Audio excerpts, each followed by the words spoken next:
આદરણીય શિક્ષકો અને મારા પ્રિય મિત્રો, આજે આપણે સ્વચ્છતાનું મહત્વ સમજાવતી એક નાનકડું નાટક રજૂ કરીએ છીએ.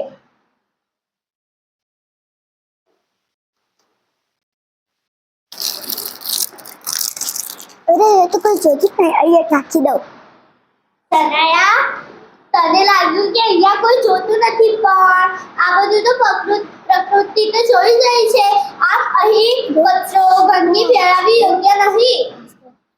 અરે હા સનાયા, ગંદકીથી મચ્છર, રોગો વગેરે થાય છે, એટલે આપણે સૌએ સાફ સફાઈ રાખવી જોઈએ.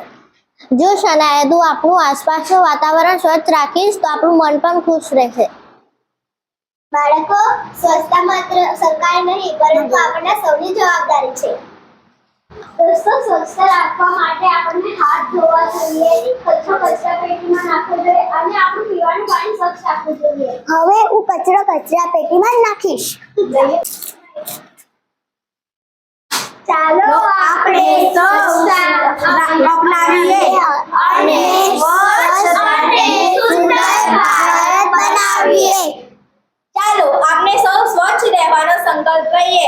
આપણે સ્વચ્છ રહીશું, શાળા અને ગામને સ્વચ્છ બનાવીશું, ભારતને સ્વચ્છ બનાવીશું. નમસ્તે.